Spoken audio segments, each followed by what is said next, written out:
एक ऋषितुल्य असणारे व्यक्तिमत्व वैकुंठवासी रामभाऊ दादा कृष्णाजी बोरचटे यांच्या पिंडदान विधीच्या निमित्तानं दादांना आपण आदरांजली समर्पित करीत आहोत। या कुटुंबाचे अतिशय जवळचे असणारी वारकरी संप्रदायाचे आध्वर्य शिवनेर भूषण श्री हरिभक्तपरायण तुळशीराम महाराज सरकडे यांची प्रवचन रूपी सेवा या ठिकाणी झालेली आहे।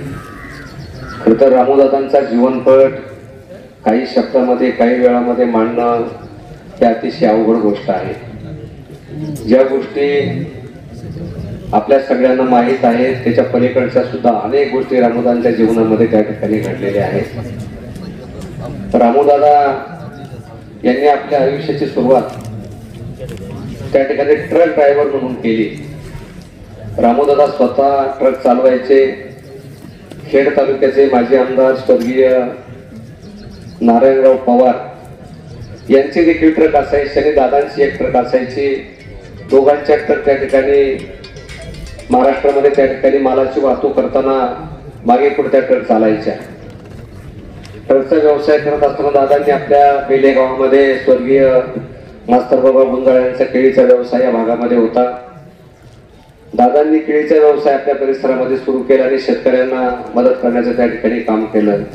अगदी त्याच कालावधीमध्ये स्वर्गीय हरिभाऊ शेठ गुंजाळ यांच्याने दादांची त्या ठिकाणी भेट झाली आणि स्वर्गीय हरिभाऊ शेठ गुंजाळ यांचा परिस्पर्श दादांना झाला आणि त्यानंतर दादांच्या जीवनाचं खऱ्या अर्थानं सोनं झालं असं म्हटलं तर त्या ठिकाणी वावगं ठरणार नाही। दादांनी अनेक क्षेत्रामध्ये काम केलं। बेलेगावच्या सामाजिक धार्मिक शैक्षणिक जडणघडणीमध्ये श्रीपाद वल्लभ संस्था असेल, त्याचबरोबर साई कृपा नागरी सहकारी पतसंस्था असेल, बेल्लेश्वर दूध संस्था असेल, या सगळ्या संस्थांच्या उभारणीमध्ये दादांचा सिंहाचा वाटा त्या ठिकाणी राहिला।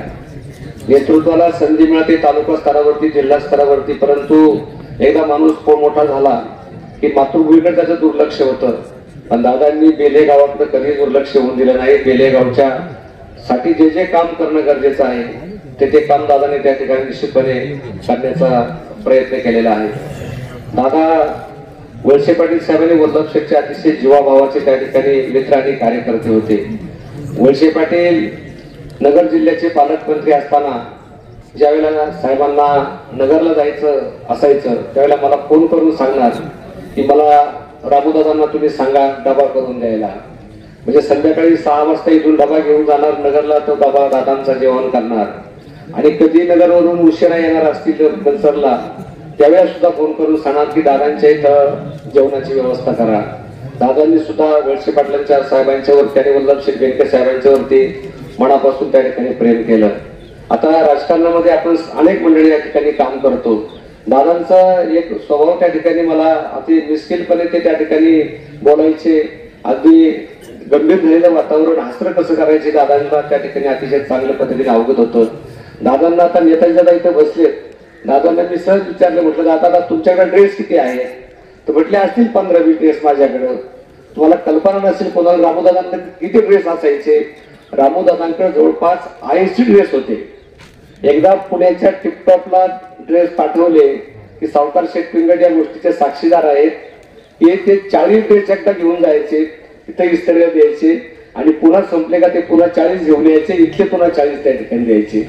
म्हणजे दादांचं राहणीमान इतकं दररोज कडक कपडे, म्हणजे काल घातला ड्रेस परत दादा आज कधी घालत नव्हते।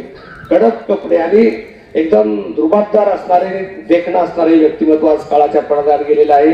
दादांच्या परमपवित्र आत्म्याला चिरशांती लाभावी अशी आपल्या सर्वांच्या वतीने दादांचे अतिशय जवळचे असणारे मित्र चंद्रकांत भुजबळ या ठिकाणी आलेले आहेत। आमच्या निमगाव सभागावच्या युथ कार्यकारी सोसायटीचे माजी चेअरमन तात्यासाहेब भालेराव, आमचे सुरेश राव तिकोने, आपल्या तालुक्याचे माजी लोकप्रिय आमदार अतुल शेठ बेनके साहेब आणि नामदार दिलीपरावजी वळसे पाटील साहेबांच्या वतीनं भावपूर्ण आदरांजली या ठिकाणी समर्पित करतो।